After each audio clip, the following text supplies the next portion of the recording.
आज अशोक नहीं आया क्या? यहीं पे हूँ मैम। ओके।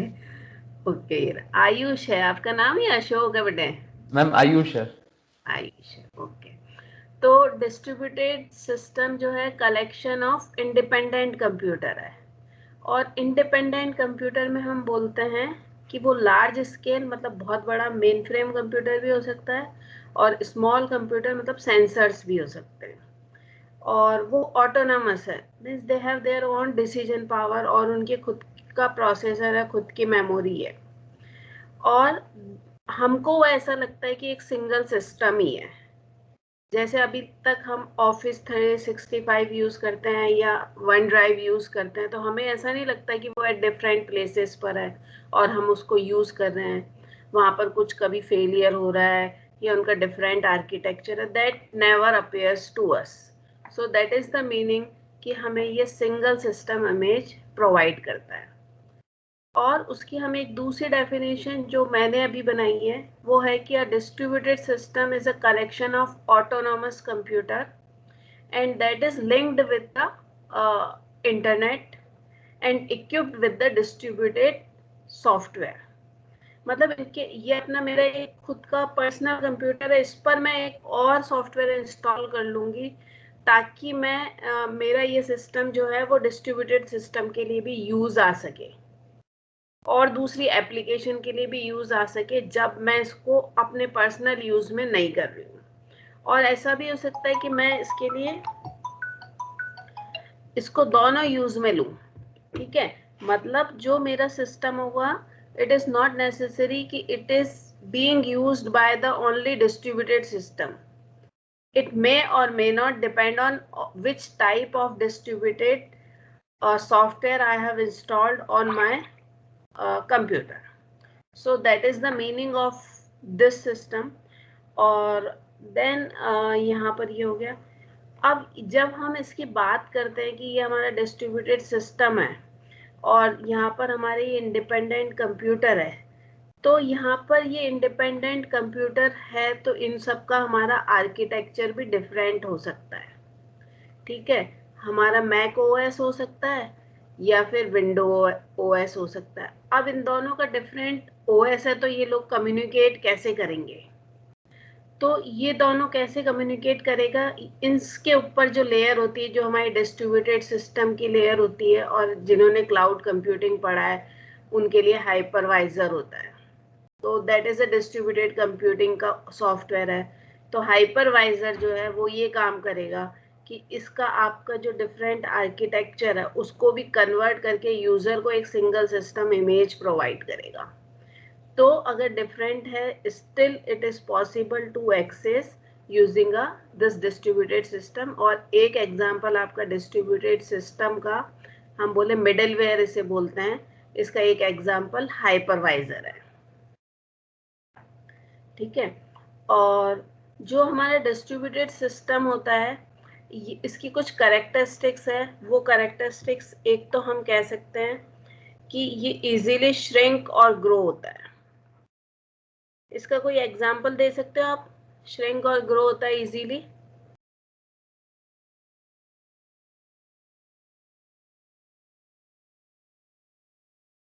जैसे अगर आज 10th का रिजल्ट आया है तो क्या होगा कि सीबीएसई की साइट पर बहुत ज्यादा लोड पड़ जाएगा। तो उस केस में क्या होगा, ऑटोमेटिकली जैसे ही उसका लोड किसी थ्रेशोल्ड से ऊपर जाएगा तो और सिस्टम उस एप्लीकेशन के लिए ऐड कर दिए जाएंगे, और अगर उसका लोड कम होगा तो उसको कम कर दिया जाएगा।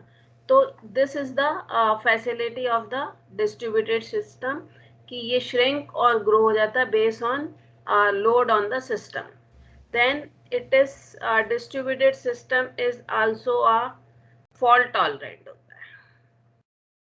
fault tolerant means क्या है कि अगर आपका सिस्टम फेल हो गया तो यूजर को ये नहीं दिखेगा कि फेल हो गया है, वो अपने आप ही उसको, मतलब या तो बेसिकली इन जनरल बोलेंगे तो उसका रेस्पॉन्स टाइम कुछ कम हो जाएगा, बट वो इतना कम होगा कि इतना ज्यादा कम नहीं होगा कि यूजर को डिस्प्ले, यूजर को विजिबल हो।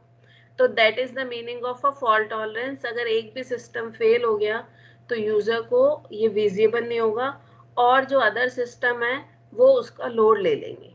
और बहुत सारे सिस्टम अगर एक साथ फेल हो गए तब यूजर को ये विजिबल होगा। तो that is the second characteristic. Third characteristic is the heterogeneous. जो हमारा कंप्यूटर सिस्टम्स है, कलेक्शन ऑफ कंप्यूटर सिस्टम, वो हेट्रोजीनियस है, मीन्स उनका डिफरेंट आर्किटेक्चर है, ठीक है।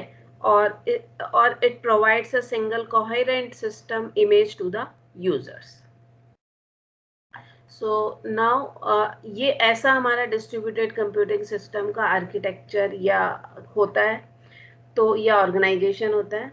तो बेसिकली हमारे डिफरेंट लोकल इंडिपेंडेंट सिस्टम होते हैं और वो सब कनेक्टेड होता है इंटरनेट से या नेटवर्क से, लोकल एरिया नेटवर्क से।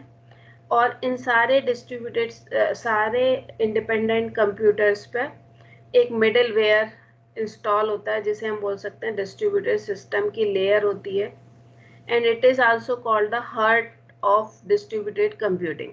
मतलब इसी के कारण हम कंप्यूटिंग प्रोवाइड करते हैं और इस डिस्ट्रीब्यूटेड सिस्टम से ही यूजर इस किसी भी एप्लीकेशन को एक्सेस करते हैं। तो जो डिफरेंट एप्लीकेशंस है वो डिफरेंट यूजर्स और डिफरेंट कंप्यूटर से यूज की जाती है, के द्वारा यूज की जाती है। तो जो ये एप्लीकेशंस है ये भी ऐसा हो सकता है कि एक ही एप्लीकेशन को मल्टीपल यूजर एक्सेस कर रहे हो साइमल्टेनियसली, तो इट इज आल्सो पॉसिबल। तो basically at the bottom we have a hardware that is connected with the local area network. On the top of this hardware there is a middleware is installed, and using this middleware the different applications is deployed and used by the users. So this is general architecture of a distributed computing. Excuse me ma'am. Yes ma'am वो जो ऊपर 3 points थे shrink and grow वाले, वो वापस explain कर सकते हैं? Yes, why not? Anybody can try, otherwise I will do, but उससे थोड़ा और attract. Ma'am, basically you told us of shrink and grow like by giving an example of CBSE website. हाँ. Like when there's a more load on, so like they increase the systems and so. Yes, very good. It's like scalability. So basically cloud computing में था concept कि if our website में बहुत ज़्यादा traffic आ रहा है, then we put more servers on that ताकि वो traffic को हम लोग balance कर पाए. Yes, very good. तो ये रिसोर्स मैनेजमेंट का बेसिकली अगर कितने सीपीयू रिक्वायरमेंट्स है हमारी, वो सब डायनामिकली हम चेंज कर सकते हैं। अगर सर्वर डाउन भी हो जाता है, वी कैन पूरा का पूरा मेमोरी भी शिफ्ट कर सकते हैं किसी और पे, तो बेसिकली स्केलेबिलिटी चेंज होती है। हाँ, तो ये सारे पॉइंट सेम ही है और सब लोगों ने ऑलमोस्ट सही आंसर बताए हैं। तो श्रिंक एंड ग्रो मीन्स यही है कि स्केलेबिलिटी बोल सकते हैं या रिसोर्स मैनेजमेंट भी बोल सकते हैं। तो अगर मेरी कोई एक वेबसाइट है जिस पर अचानक लोड आ जाए काफ़ी ज़्यादा, जैसे कि एक एग्जांपल ये है कि 12th का रिजल्ट आया, तो ऑब्वियसली बहुत सारे लोग जो जेई की वेबसाइट पर जाएंगे तो लोड बढ़ जाएगा। तो उस समय क्या ऑटोमेटिकली क्या और रिसोर्सेज उस पर अलोकेट हो जाए, उस वेबसाइट को, मतलब और सर्वर अलोकेट हो जाए।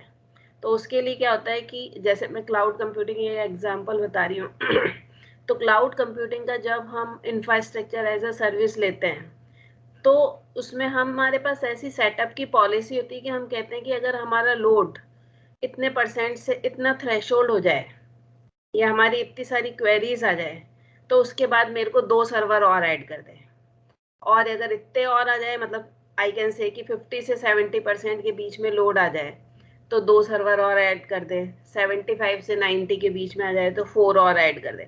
तो ऐसी वाली फैसिलिटी उसमें पॉलिसी होती है जिसको हम सेट कर सकते हैं। तो it will automatically shrink and grow, और जब वो लोड कम हो जाएगा तो वो अपने आप उसको डाउन भी कर देगा। तो ये जो है रिसोर्स मैनेजमेंट का भी पार्ट है हमारा, स्केलेबिलिटी का भी पार्ट है।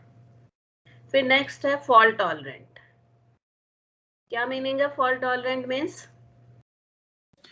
मैम अगर एक भी सिस्टम डाउन हो गया तो पूरा हमारा आर्किटेक्चर इफेक्ट नहीं होगा। यस, हम लोग तो अगर मेरा जैसे ये एक डिस्ट्रीब्यूटेड कंप्यूटिंग सिस्टम है और इस पर ये डिफरेंट मेरे सर्वर है या पीसी है या ऑटोनोमस सिस्टम है, कंप्यूटर सिस्टम है, अब मेरा एक फेल हो गया ड्यू टू सम रीजंस और वो हो सकता है कि इंटरनेट कनेक्टिविटी बंद हो जाए या इसका हार्ड डिस्क क्रैश हो जाए। तो अब जो ये तीनों सिस्टम है ये इसका लोड हैंडल कर लेंगे। तो ये तीनों इसका लोड हैंडल कर लेंगे तो उसका मतलब बेसिकली एक उसको लिए बोलते हैं लोड बैलेंसिंग या लोड शेयरिंग हो जाएगी।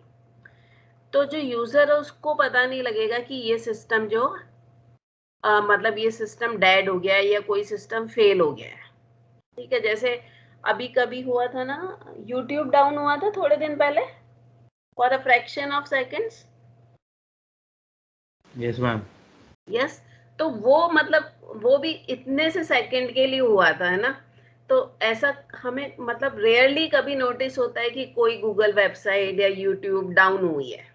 ठीक है, होता तो हो गई इन जर्नल में, तो दैट इज, तो अगर वो वाला होता है कभी कभी that is the different thing, but in general अगर होता है तो it is not noticeable, it is shared by among users. और वो कितने सेकंड्स के लिए हुआ था जयदीप?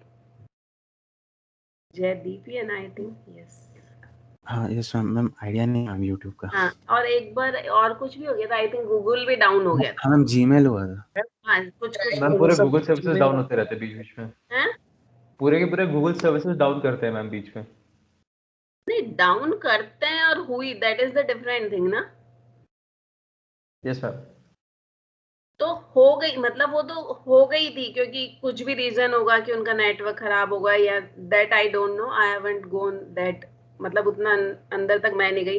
बट मुझे ध्यान है कि ये सर्विस थोड़े से टाइम के लिए हुई थी। आल्दो ये हमारा बहुत बड़ा नेटवर्क है, इनका बहुत बड़े सर्वर्स हैं, सब कनेक्टेड है और डिफरेंट रीजन में डिस्ट्रीब्यूटेड है।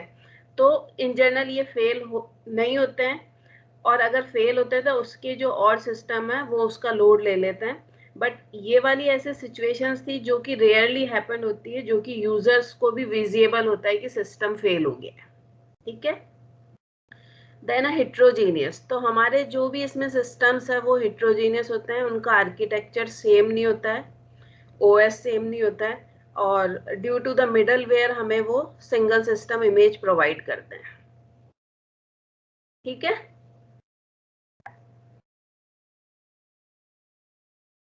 और ये मिडिलवेयर इसका हर्ट होता है, उसी से हमारा सारा काम होता है। और इसका जैसे ये जिन लोगों ने क्लाउड कंप्यूटिंग नहीं पढ़ा उनको थोड़ा सा बता दूं, उससे ये मतलब आपको क्लियर पिक्चर स्पेसिफाई हो जाएगी। तो क्लाउड कंप्यूटिंग में क्या होता है कि हमारे को मतलब cloud computing is also distributed computing ही होती है। ठीक है, बस उसमें एक ही डिफरेंस होता है कि यूजर को पे करना पड़ता है एज पर यूजेस। बट अभी जैसे आप वन ड्राइव यूज कर रहे हो तो उस केस में आपको पे नहीं करना पड़ रहा है क्योंकि मनीपाल पे कर रहा है। और उसमें ये भी होता है कि थोड़ी बहुत, जैसे जीमेल जो है 4 GB तक हमें फ्री देता है, तो कुछ लिमिटेड टाइम के लिए वो free, after some time they will also start charging.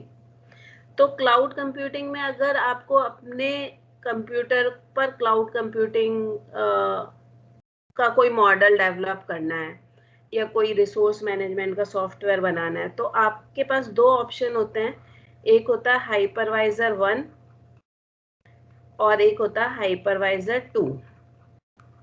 तो ये बेसिकली बच्चों एक तरह से मिडिल वेयर है। ठीक है, तो हाइपरवाइजर 1 जो होता है उसको बोलते हैं बेयर मेटल।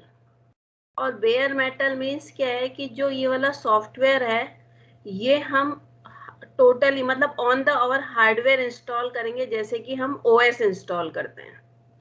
ठीक है, तो ये हाइपरवाइजर 1 है, bare metal means we will install on the hardware. ठीक है, और हाइपरवाइजर 2 है जो कि हम लोकल ओएस इंस्टॉल करेंगे और उसके ऊपर हाइपरवाइजर 2 इंस्टॉल करेंगे। ये एक सॉफ्टवेयर है, दोनों ये इंस्टॉल करेंगे। तो ये वाला जो हमारा ये दोनों हमारे डिस्ट्रीब्यूटेड सिस्टम है, मिडिलवेयर्स है। इसके दो वेरिएशंस है, हाइपरवाइजर 1 और हाइपरवाइजर 2। 1 जो है वो बेयर मेटल है, हार्डवेयर पर इंस्टॉल होता है और इसके लिए हमें पैसे देने पड़ते हैं, कॉस्ट होती है। और ये जो हमारा है ये फ्री होता है। ठीक है, so this is an example of a middleware. ऐसे बहुत सारे मिडिलवेयर और भी डिस्ट्रीब्यूटेड कंप्यूटिंग के लिए आता है, लाइक क्लस्टर्स के लिए आता है बफेलो, एक डिस्ट्रीब्यूटेड सिस्टम। तो that we can install on our system if we want to make a cluster computing. ठीक है, तो this is clear. Now we come to the goal. तो हमारा जब डिस्ट्रीब्यूटेड सिस्टम हम बनाते हैं तो हमारा गोल यही होता है कि it should be scalable and it should be open and it should hide that fact resources are distributed. मतलब basically it should resources transparent होना चाहिए, that अभी हम नीचे जाएंगे और उसके डिटेल में. स्केलेबल होना चाहिए, जिसको हम अभी देख ही चुके हैं कि भाई हम रिसोर्सेज को ऑटोमेटिकली ग्रो एंड श्रिंक होना चाहिए, और जो ट्रांसपेरेंट होने चाहिए, रिसोर्सेज डिस्ट्रीब्यूटेड होने चाहिए अक्रॉस द नेटवर्क. अच्छा, रिसोर्सेज के एग्जांपल बता सकते हो?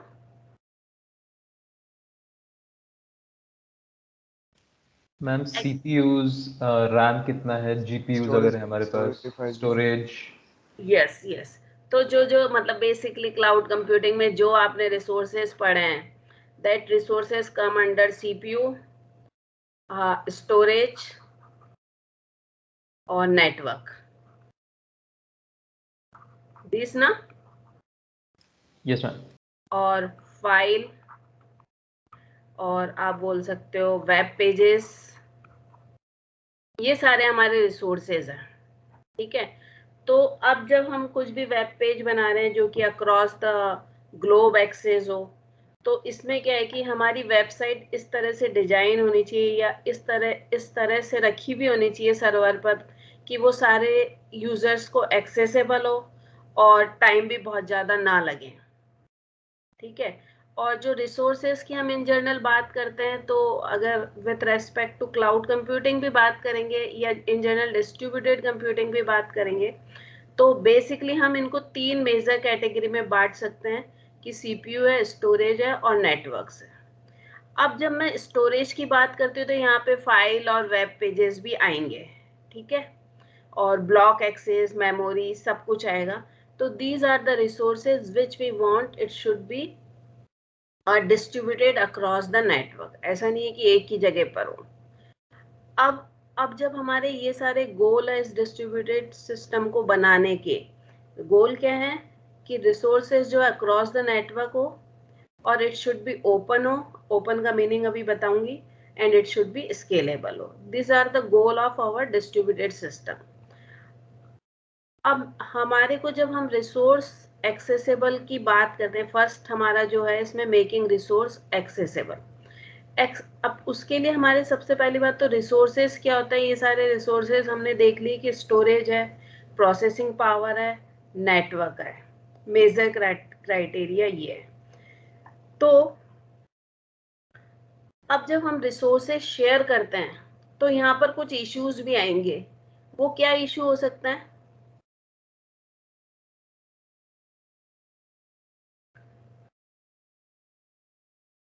If we are sharing a resources और रिसोर्सेज की हमने कैटेगरीज बना ली है, तो वहां पर क्या इशू आएंगे? Like, ma'am, who will be the managing this resource at that moment of time or so? और मैम अवेलेबिलिटी और ग्लोबल क्लॉक एक बोले थे आप. हाँ, वो तो बहुत ही बड़ा इशू है. मेजर इशू मतलब वो मैं जस्ट अलग है इससे. अभी जो हम बात कर रहे हैं ग्लोबल क्लॉक और एक फेलियर, ये 2 बहुत बड़े इश्यूज हैं डिस्ट्रीब्यूटेड कंप्यूटिंग के. बट अभी तो मैं बोल रही हूँ कि हाँ, ये भी यहीं पर ही आएंगे जयदीप. और मैं अपना देखो मेजर ये तो है ही, मैनेजिंग है, अवेलेबल है और ये भी आएंगे. रिसोर्स डाउन हो गया. क्या हो गया? अगर रिसोर्स डाउन हो जाए, फेलियर एक तरह से. और प्राइवेसी नहीं आएगा, सिक्योरिटी. तो मैम बट प्राइवेसी कैसे मैम रोल प्ले लेटेंसी. करेगा? हाँ, बोलो प्राइवेसी कैसे आएगी अभी बताती हूँ. मैम और लेटेंसी. लेटेंसी, हाँ, यस. और ठीक है, तो अभी पहले हम देखते हैं सिक्योरिटी. सिक्योरिटी एक मेजर इशू आएगा, क्योंकि जब आप एक्सेस कर रहे हो किसी भी वेबसाइट को, तो आप क्या चाहोगे कि आपका जो पासवर्ड और जो भी इंफॉर्मेशन है वो दूसरे लोगों को ना पता लगे। एग्जाम्पल अब मैं क्लाउड कंप्यूटिंग से इसलिए ही करूंगी क्योंकि ये एक मतलब नया एरिया भी है और मतलब सबको पता भी है। तो अब क्लाउड कंप्यूटिंग में आपके कोई रिसोर्सेज है, लाइक आपकी फाइनेंशियल इंफॉर्मेशन पड़ी हुई है क्लाउड कंप्यूटिंग में, तो आप क्या चाहोगे कि आपके क्लाउड रिसोर्सेज को कोई और जना एक्सेस ना करे। और जो आपका पासवर्ड है वो बेसिकली वैसे तो वो RSA एल्गोरिथम से शील्ड होता है, बट आप सोच सकते हो कि ये पासवर्ड जो है और जो उसका ओनर है वो भी एक्सेस कर सकता है या नहीं कर सकता है। ओनर कौन है? अमेजन वाले हैं या गूगल वाले हैं या IBM है, ये डिफरेंट क्लाउड प्रोवाइडर्स हैं। इन पर हम अपनी वेबसाइट बनाते हैं, अपनी सेंसिटिव इंफॉर्मेशन, इनसेंसिटिव इंफॉर्मेशन दोनों उस पर डाली होती है। अब जब भी हमारी जो सेंसिटिव इंफॉर्मेशन है उसको अगर हम एक्सेस करते हैं तो हमें पासवर्ड डालना पड़ता है। और ये जो पासवर्ड है ये बेसिकली वैसे तो सिक्योर्ड होता है, but at least you can think कि ओनर तो उसे एक्सेस कर ही सकता है जिसके ये रिसोर्सेस है। और इन जनरल भी हमारा पासवर्ड मतलब कोई भी जना हैक तो कर ही सकता है।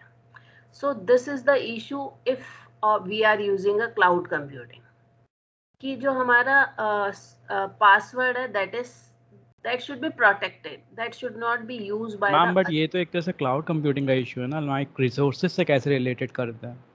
तो क्लाउड कंप्यूटिंग में भी तो रिसोर्सेज है और इन जनरल डिस्ट्रीब्यूटेड सिस्टम में भी रिसोर्सेज ही होंगे, कोई सा भी अगर हम और एग्जांपल लें। मैम बट हम रिसोर्सेज के फेलियर और उसमें इश्यूज की बात कर रहे हैं ना, तो वो पासवर्ड या सिक्योरिटी से डायरेक्टली रिलेटेड कैसे हो सकता है? बेटे आप क्या बोले, फेलियर और उससे रिलेटेड नहीं, हम जनरली बोल रहे हैं कि मेरे जो रिसोर्सेज है वो अक्रॉस द नेटवर्क स्प्रेड है। अब जब वो अक्रॉस द नेटवर्क है तो मुझे एक्सेस तो करूंगी ना उन रिसोर्सेज को। Yes ma'am. और रिसोर्सेज क्या है, वो कुछ भी हो सकता है ना, मेरी फाइल हो सकती है। ओके। तो मैं क्या चाहूंगी कि ये जो मेरी फाइल है ये कोई एक्सेस नहीं करे। हो सकता है मैंने उसमें अपने कुछ ट्रांजेक्शन लिखे हैं या मेरे को कुछ ऑर्डर आए हैं वो लिखे हैं, तो मैं ये नहीं चाहूंगी ना मेरा कॉम्पिटिटिव उसको एक्सेस करे। Okay ma'am. तो that is why this issue. तो एक इशू मतलब ये है कि हमारा सिक्योरिटी इशू है अगर हम resources across the network distribute करें तो। एंड सेकेंड इशू जो हम इन जनरल देखते हैं, प्राइवेसी। अब प्राइवेसी का मतलब ऐसा मैं इसको एक्सप्लेन कर रही हूँ जैसे कि अगर हम वेबसाइट एक्सेस करते हैं तो अधिकतर वेबसाइट्स जैसे अमेजन वेबसाइट है वो क्या क्या नोटिस करती है कि मेरी ब्राउजिंग हिस्ट्री भी सेव रखती है। तो ये यूजर पे होना चाहिए कि वो अपनी ब्राउजिंग हिस्ट्री सेव कराना चाहता है या नहीं कराना चाहता। तो दिस इज द इशू। तो without noticing the users the user browsing history will be saved, is saved. So these are the two issues if we are sharing. although ये सारे इशू है, आप अभी हम आगे और भी पढ़ेंगे कि अवेलेबिलिटी, फेलियर, ये सब आएंगे, बट अभी हम दो इन मेजर इशू के बारे में बात करें कि प्राइवेसी एंड सिक्योरिटी। तो सिक्योरिटी की बात कर रहे हैं तो मतलब हमारा पासवर्ड जो है वो प्रोटेक्टेड रहने चाहिए और भी जो भी सेंसिटिव इंफॉर्मेशन है वो प्रोटेक्टेड रहने चाहिए। और privacy means without noticing the user that information should not be stored by the websites. ठीक है, जैसे आप एयरलाइन, किसी भी एयरलाइन पे चले जाते हैं तो क्या होता है, सर्विस को बुक कराने के लिए वो आपको दूसरी बार जाओगे तो कुछ मतलब रेट ज्यादा करेगा या जो भी है, उसको पता होता है you are looking that place. तो do they ask with us कि वी आर स्टोरिंग दिस? नहीं पूछते ना। मैम बहुत टर्म्स एंड कंडीशंस मैम में लिखवा नोटिफाई लेते हैं। करते हैं लाइक कुकीज के लिए वो यूजुअली। हाँ, नोटिफाई करते हैं तो उसमें मतलब बहुत सारे, अब कुकीज का भी रिलेटेड एक इशू है। हमसे बस वो ये पूछते हैं कि do you want to store the cookies, यही पूछते हैं ना। यस बट मैम, वो एक्चुअली में नोटिफाई करते हैं, ये पूछते भी नहीं कि लाइक हाँ वो कह रहे हैं कि हम स्टोर कर रहे हैं, आप एग्री हाँ करते हो कि नहीं, बस। हाँ, बट हमारे पास राइट्स नहीं होते उसके बाद उसको मैनेज करने के लिए कि कितने समय बाद मैं उसको मिटा दूं। मैम लेकिन मेजर वेबसाइट्स तो ऑप्शन देती है ना मैनेज करने के लिए, अगर हमें डिक्लाइन करना होता है या फिर अलाउ भी करते हैं और हम मैनेज वो डायरेक्ट फॉरवर्ड करते हैं फिर सेटिंग्स में हमें, और हम वहाँ पे मैनेज कर सकते हैं ब्राउज़र सेटिंग्स में कि कुकीज़ कैसे हैंडल करनी है। बट ऐसा नहीं होगा, हमारे पास सारे एक्सेस राइट होगा। लाइक अगर मैं ओएस की बात करूं, मतलब मैं और दूसरे साइड पे जा रही हूँ, तो ओएस पे तुम्हारे पास क्या प्रोसेस मैनेजमेंट के सारे राइट्स हैं?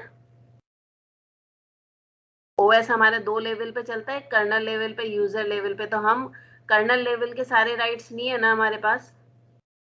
नो मैम, वो यूज़र को जो डिफाइंड है हम वही हाँ, तो सेम फॉर यहाँ पर कुकीज में भी कुछ ऐसी चीजें होगी जो हमारे पास राइट्स नहीं है, जिसको हम चेंज कर सकते हैं। तो जो वेबसाइट्स है वो जस्ट हमसे एक बार पूछेगी कि you want to store the cookies, हम हाँ कह देंगे, उसके बाद वो स्टोर कर लेंगे उन्हें। उसके अलावा भी हम अगर और कुछ पॉलिसी, मैंने बहुत ज्यादा उसके इंटरनल में नहीं देखा है अभी, बट कुछ पॉलिसी ऐसी होगी जो अगर हम मैनेज करना चाहते हैं, तो ये डिपेंड करता है, क्योंकि हम तो स्लेव है ना टेक्नोलॉजी के। तो टेक्नोलॉजी जो फैसिलिटी हमें प्रोवाइड करेगी हम वही यूज करेंगे, या फिर हम उसका तोड़ निकालें। That is what.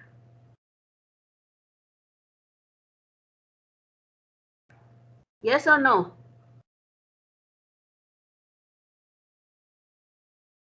हाँ ना तो बोलो, नहीं एग्री तो कोई बात नहीं, आगे देखेंगे फिर।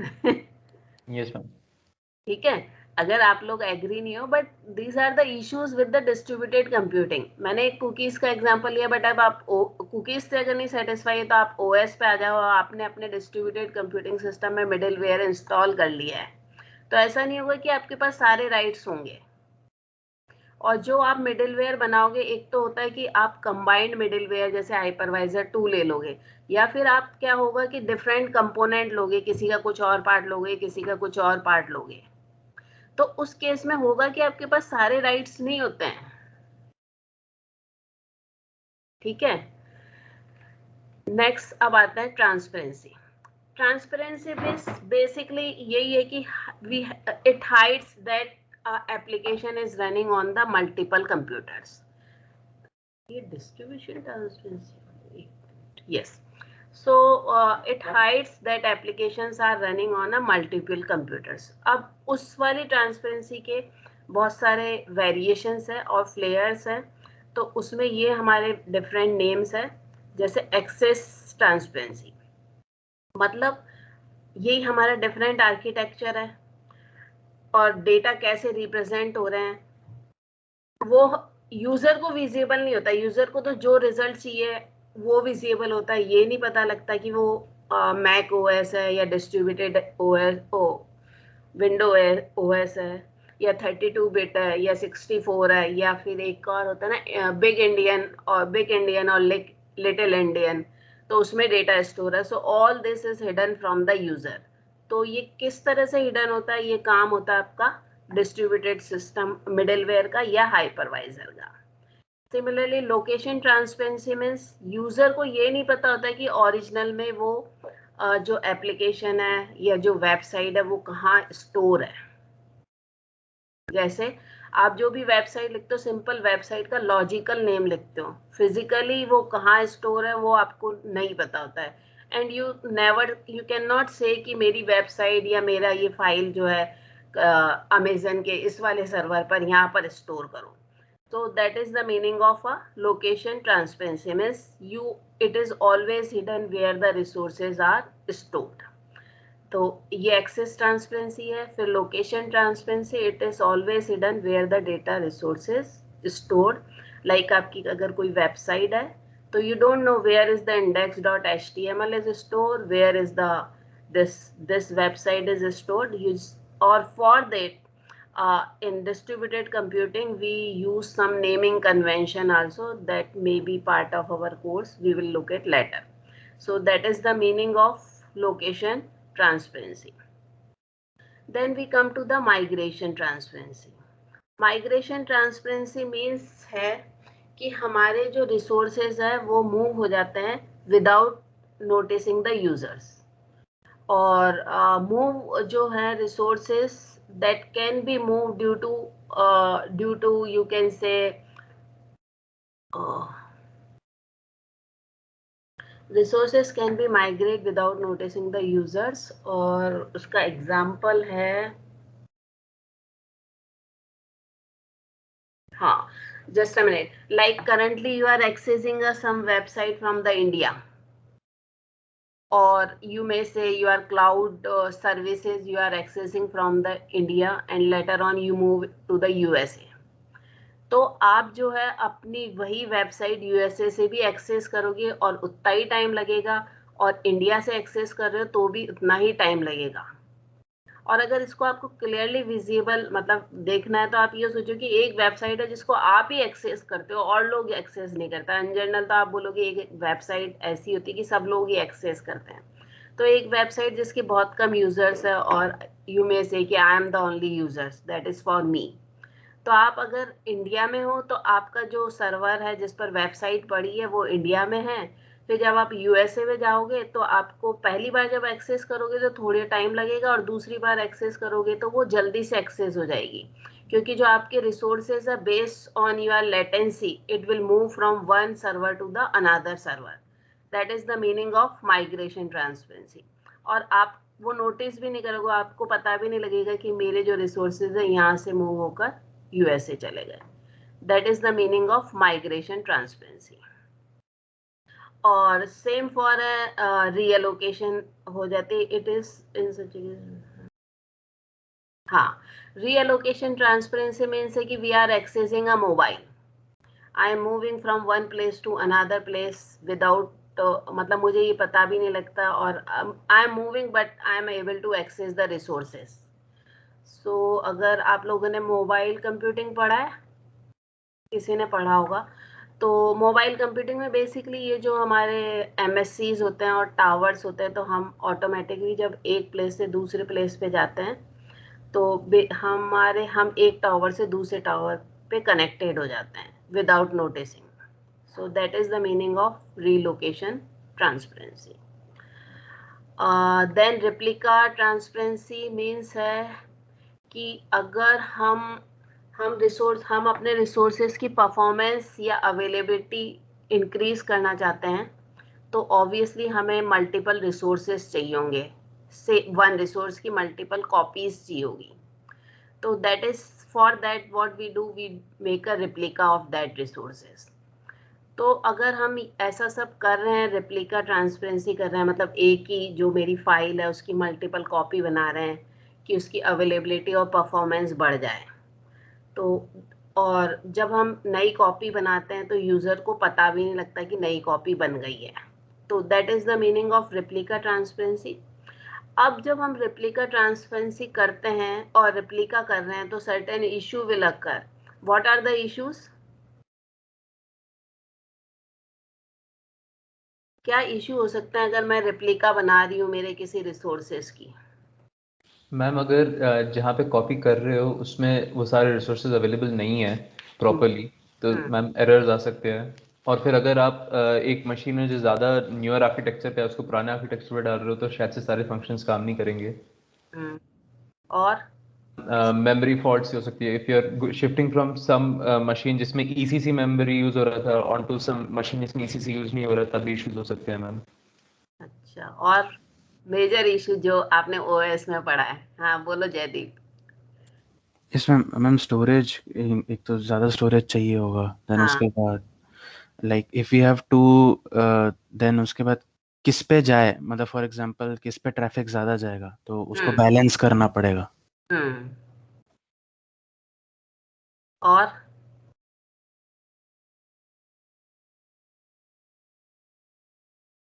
क्या हुआ है?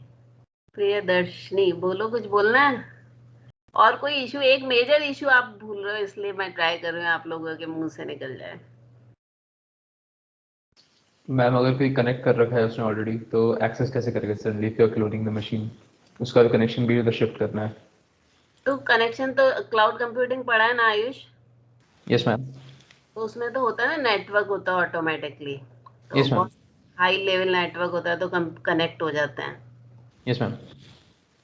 हाँ, और मैम लाइक बैकअप्स के लिए भी यूज होता है तो चलो, मतलब और ओएस के कॉन्सेप्ट से याद करो बच्चों एक बार। रिसोर्स एलोकेशन का प्रॉब्लम आ सकता है अगर सेम फाइल को रन करने के लिए पर्टिकुलर 2 डिवाइसेस पर अगर हम लोग मतलब 2 सिस्टम पर रन कर रहे हैं तो रिसोर्स शेयर नहीं कर पाएगा जिससे वो रन होगी फाइल। हाँ, बेसिकली थोड़ा पहुंच गए आप, पर Deadlock मेमोरी टाइप का इशू आ सकता है, वो सारे Deadlock- issues फॉर्मेट्स कौन से हैं उसके। वो सारे अगर हम- इश्यू तो रिजॉल्व हो जाते हैं डिस्ट्रीब्यूटेड मिडलवेयर से। मैम जो शेड्यूल्ड है प्रोसेसेस उनकी इशू है क्या? हम सेम मेमोरी को यूज करेंगे तो like synchronization issue, yes ma'am synchronize major issue है सिंक्रोनाइजेशन। बाकी सारे तो मिडलवेयर हैंडल, आल तो सिंक्रोनाइजेशन भी मिडलवेयर हैंडल करेगा, बट सिंक्रोनाइजेशन में मेजर इशू है। अगर मैं मल्टीपल कॉपीज बना रही हूँ किसी रिसोर्सेज की, तो ऑब्वियसली मेरे जो रिसोर्सेज हैं वो सिंक्रोनाइज होने चाहिए, उनकी जो स्टेट है वो कंसिस्टेंट होनी चाहिए। तो वो एक मेजर इशू आ जाता है, और उस मेजर इशू को ही यहाँ पर बोला कंकरेंसी ट्रांसपेरेंसी। तो हमें ये मतलब हाइड होना चाहिए कि हमारे जो ये आप रिसोर्सेज थोड़ा और अच्छे से एक्सप्लेन कर देंगे सिंक्रोनाइज कैसे इशू आ रहा है। हाँ, बेसिकली जब मैं क्या बोल रही हूँ कि मैंने रिसोर्सेज की कॉपी बनाई, तो there are multiple resources of the मतलब एक की मल्टीपल कॉपीज है। अब मैं क्या चाहूंगी, मल्टीपल कॉपीज है तो ये कंसिस्टेंट तो रहे ना। जैसे आप रेलवे रिजर्वेशन की अगर बात करो, तो अगर मेरे पास अभी 2 टिकट अवेलेबल है किसी वेबसाइट पे किसी प्लेस पे जाने के लिए, मैम हम लोग मल्टीपल कॉपी किस चीज की बना रहे हैं? रिसोर्सेज की, क्यों लेकिन? टू इंक्रीज द परफॉर्मेंस और अवेलेबिलिटी। अच्छा, ओके ओके। तो मैं मेरे जयपुर से दिल्ली जाने के लिए अगर 2 सीट अवेलेबल है, ठीक है, और बनाई क्यों है मैंने इस डेटाबेस की मल्टीपल कॉपी, कि मेरे को अपने सिस्टम की परफॉर्मेंस इंक्रीज करनी है और ये मल्टीपल यूजर के द्वारा एक साथ एक्सेसिबल हो, तो अवेलेबिलिटी के लिए। तो अब क्या होगा, अगर मेरे को इसको मल्टीपल जगह पे एक्सेसिबल करनी है, तो ये मेरे जो डेटाबेस की कोई एक स्टेट है, इसको मैं 2-3 सर्वर पे रखूंगी। अब जब मैं 2-3 सर्वर पे रखूंगी और यहाँ से आपने एक्सेस करी, यहाँ से मैंने एक्सेस करी, दोनों ने क्या करा, मैं भी 2 बुक करना चाहती हूँ और तुम भी 2 बुक करना चाहते हो, तो एक ही जना बुक कर पाएगा ना। मैम पर जो पहले क्रिटिकल स्टेट में पहुंचेगा, जो वेरिएबल को हाँ, 2 को हाँ, चेंज करेगा मैम, वही तो कर पाएगा हाँ, तो for instance. That is why concurrency transparency. Yes ma'am. तो वही है कॉन्करेंसी ट्रांसफर की, जो पहले क्रिटिकल स्टेट में पहुंचेगा वो उसको मिलेगा। तो और मैम इवन ये यूजुअली हैंडल कैसे होता है फिर ये, लाइक क्या बेटा, मैम ये हैंडल कैसे करता है लाइक मिडलवेयर हमारा? ये हम बाद में अभी डिटेल में पढ़ेंगे। ओके। ठीक है, तो अभी मैं क्या बोल रही थी, कभी कभी हम वेबसाइट पे कुछ सीट्स बुक कर रहे होते हैं, तो होता है ना, मेरा बुक होने के बाद भी पेमेंट नहीं होता। आती कभी कभी ऐसी स्टेट। मैम रेलवेज में तो वो वेटिंग में पहुंच जाता है। मैम तो ट्रांजैक्शन प्रॉब्लम हो गया ना एक तरीके से। नहीं, और कभी तो ऐसा भी होता है मैंने पेमेंट भी कर दिया, सब हो गया, फिर भी मेरी टिकट बुक नहीं होती है, मतलब एट द एंड वो कैंसिल हो जाती है। मैम वो तब तक किसी और को वो इशू हो जाता होगा इसलिए। हाँ, तो ये सारे जो हमारे इश्यूज हैं, ये कंकरेंसी इशू है, और ये क्यों है, क्योंकि हमने रेप्लिका बनाई है या मल्टीपल यूजर एक साथ साइमल्टेनियसली एक्सेस कर रहे हैं। मैम डेटाबेस में ट्रांजैक्शन प्रॉब्लम्स जो हमने पढ़े थे वो इसी के बेसिस पे है ना? हाँ, हाँ, हाँ, ये सब रिलेटेड ही है। ठीक है, तो ये कंकरेंसी ट्रांसपेरेंसी हो गई अपनी। और फिर नेक्स्ट है फेलियर ट्रांसपेरेंसी। तो यही है कि फेलियर ट्रांसपेरेंसी, अगर कोई सिस्टम फेलियर हो जाए तो यूजर को विजिबल नहीं होना चाहिए कि फेलियर हो गया, उसका जो लोड है वो दूसरे सिस्टम ले ले। तो वो लोड अब दूसरे सिस्टम कैसे ले, उसके लिए भी एक पूरा मैकेनिज्म है, पूरा अपना एक चैप्टर है। ठीक है, तो फेलियर ट्रांसपेरेंसी का मीन्स यही है कि user does not notice that resources are failure.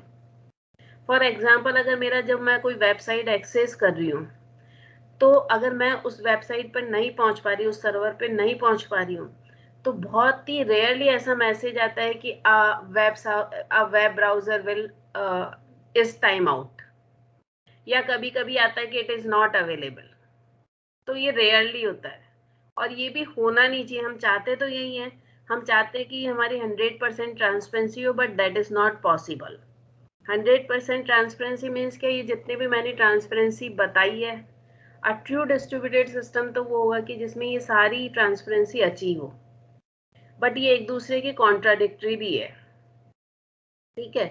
तो ये 100% पॉसिबल नहीं है, तो यहाँ पर कुछ कंप्रोमाइज करते हैं सब, जितने भी डिस्ट्रीब्यूटेड सिस्टम है सब अपने अपने हिसाब से कुछ कंप्रोमाइज करते हैं बेस्ड ऑन देयर एप्लीकेशंस, ठीक है। तो ये हो गया हमारा डिफरेंट ट्रांसपेरेंसी। मैम जो फेलियर ट्रांसपेरेंसी है उसमें तो प्राइवेसी इशू भी आ सकता है ना, मतलब जैसे अगर किसी यूज़र ने कोई रिक्वेस्ट भेजी और अपना प्राइवेट डेटा भेजा और कोई एक सिस्टम मशीन फेल हो गई, हाँ। तो डेटा तो मशीन के साथ चला गया, तो अब यूज़र को तो पता नहीं कि मशीन फेल हो गई क्योंकि ट्रांसपेरेंट है, तो ये तो प्राइवेसी इशू हो गया ना। बट डेटा तो एन्क्रिप्टेड रहेगा ना, लाइक एन्क्रिप्शंस के साथ ही जो वो सेंड कर रहे हैं, भले ट्रांसपेरेंट हो। हाँ, और मैं कशिश उसका ये इशू नहीं आता है, इसलिए नहीं आता है कि डिस्ट्रीब्यूटेड सिस्टम में क्या होता है कि जो आपका डेटा है ना, आपने डेटा भेजा ठीक है, बट वो कहीं तो स्टोर होगा ना, मतलब प्राइमरी मेमोरी में या सेकेंडरी मेमोरी में स्टोर होगा। तो जो आपका डिस्ट्रीब्यूटेड सिस्टम होता है वो रिलायबल होता है, और मे बी किसी एंड पर आ भी सकता है ऐसा नहीं है, बट इन जनरल यहाँ पर जो होता है कि आपका जो स्टोरेज है उसकी एक अलग लेयर होती है, नेटवर्क की एक अलग लेयर होती है। तो जो आपका अगर डेटा स्टोरेज मतलब सेकेंडरी स्टोरेज पर स्टोर है, तो वो वाला इशू कभी नहीं आएगा, प्राइवेसी वाला। Okay ma'am. और प्राइमरी मेमोरी में तो बहुत छोटा सा नुकसान हो सकता है। Okay ma'am. ठीक है। Ma'am yes. तो वो तो डिपेंड करेगा ना कि कौन सा रिसोर्स हम किस मतलब लेयर में यूज़ कर रहे हैं। अगर सिस्टम डिफरेंट सिस्टम्स एक पर्टिकुलर जैसे प्राइमरी लेयर पे कोई रिसोर्स शेयर्ड है वो यूज़ करें तब प्राइवेसी इशू आ जाएगा। हाँ, वो डिपेंड करता है, मतलब it's not very simple complicated है इसका, वो डिपेंड ऑन एप्लीकेशन। और मैं बताएं, जैसे बहुत माइन्यूट हो सकता है, नुकसान भी होता है, जैसे जिन लोगों ने क्लाउड कंप्यूटिंग पढ़ी है, और थोड़ा थोड़ा मैं भी आपको उधर की साइड डाल रही हूँ। तो क्लाउड कंप्यूटिंग में व्हाट आई एम सेइंग कि क्या होता है, जैसे हम माइग्रेशन कर रहे हैं या मैं रिप्लिका बना रही हूँ किसी एक वीएम की। वीएम वहां पे क्या होता है, वर्चुअल मशीन होती है, और वर्चुअल मशीन क्या होती है कि आप एक ओएस पर डिफरेंट ओएस रन कर सकते हो। तो एक ओएस पर डिफरेंट ओएस अगर आप रन कर रहे हो, तो उन ओएस जो रन होते हैं उनको बोलते हैं बेसिकली वर्चुअल मशीन। तो अगर आपने एक व्हाट आई वांट टू से, हाँ, एक वीएम को अब एक मशीन से दूसरी मशीन पे माइग्रेट कर रहे हो, तो जब हम माइग्रेट करते हो तो वहां पर मतलब कुछ ऐसी पॉलिसी होती है जिससे ये होता है कि कुछ पार्ट तो आप जो मतलब कुछ पार्ट तो आप साइमल्टेनियसली ट्रांसमिट करते रहते हो जब तक कि आपके डेटा ट्रांसफर हो, मतलब काम करे, मतलब इफ सर अभी क्लास चल रही मेरी सर, अगर बच्चे मैं क्या कह रही हूँ, माइग्रेट कर रहे हो, मतलब माइग्रेट करने मतलब यू कैन से कि रिप्लिका बना रहे हो, तो उस समय क्या होगा कि आप उस सिस्टम को यूज भी कर रहे हो और उसकी एक कॉपी भी बनाना चाह रहे हो। तो जब आप उस सिस्टम को यूज कर रहे हो और उसकी कॉपी भी बनाना चाह रहे हो, तो उस समय क्या करते हैं कि एक चेक पॉइंट लगा देते हैं कि यहाँ तक का जो डेटा है, यहाँ ये मैं यहाँ से यहाँ तक कॉपी कर रहा हूँ, और उसके बाद उस जो ओरिजिनल वो कॉपी हो जाता है, और उसके बाद जो ओरिजिनल सिस्टम है उसको बहुत फ्रैक्शन ऑफ सेकंड के लिए स्टॉप करते हैं, और उसके डेटा जो ओरिजिनल सिस्टम से दूसरे सिस्टम पर ट्रांसफर कर देता है, और फिर उसकी स्टेट मैच कर लेता है, फिर दोनों सिस्टम रन होते हैं। तो वहां पर क्या होता है, ये टाइम बहुत कम इसलिए लगता है कि वहां पर नेटवर्क जो होता है वो काफी स्ट्रांग होता है। तो इस तरह से हम माइग्रेशन बनाते हैं या रेप्लिका बनाते हैं उसकी, उसके 3-4 तरीके हैं, और भी मैंने एक एग्जांपल बताया आपको। तो इसलिए वो जो प्राइवेसी वाला इशू है उस केस में नहीं आएगा।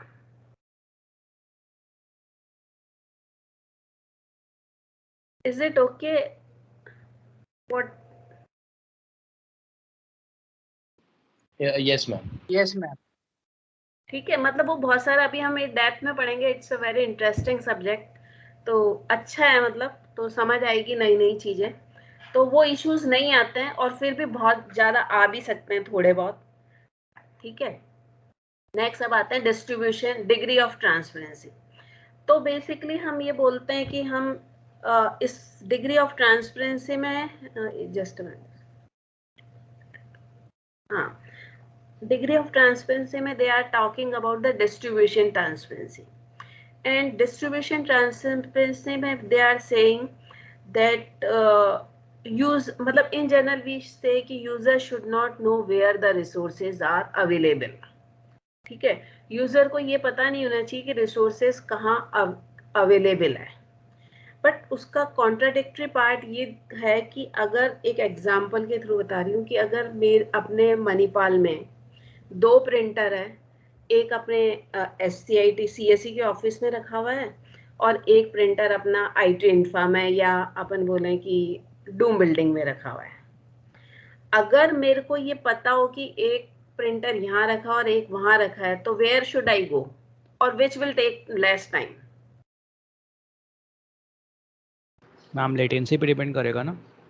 हाँ, लेटेंसी पे डिपेंड करेगा। तो यू कैन थिंक ना कि एक डूम बिल्डिंग में रखा है, एक CSE पे रखा है, तो कौन सा कम टाइम लेगा?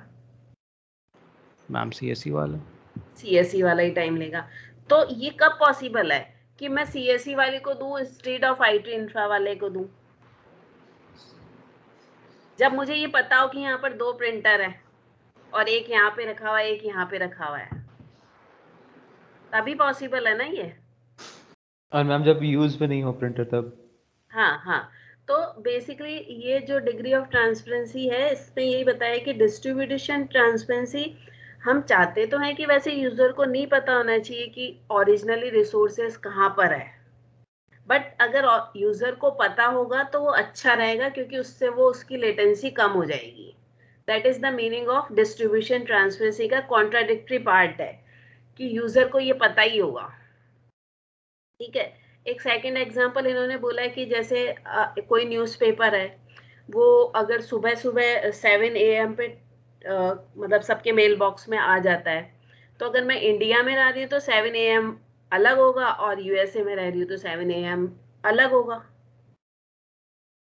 सो that is user should know, that is the meaning of, तो दैट इज द मीनिंग की डिस्ट्रीब्यूशन ट्रांसपेरेंसी यूजर को पता होगा तो फायदेमंद रहेगा।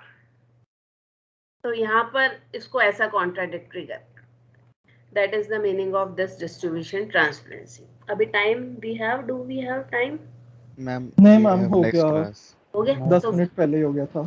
ठीक Yes, है, ma'am. चलो, okay, so now we stop and tomorrow we will look whenever we have a next class we will look. Ma'am एक वो जो मैंने स्टार्टिंग में बोला था, प्लीज वो वाली चीज कर दीजिएगा। वो टीम्स पे मीटिंग आपने शायद एवरीडे शेड्यूल कर दिया, तो वो सारे लेक्चर्स रोज के उसमें दिखा रहा है, तो एक बार वो प्लीज। हाँ, उसमें कुछ इशू है, वो देखती हूँ कैसे कर सकते। तो आपके पास 1-2 मैसेज आए तो उसको इग्नोर कर देना।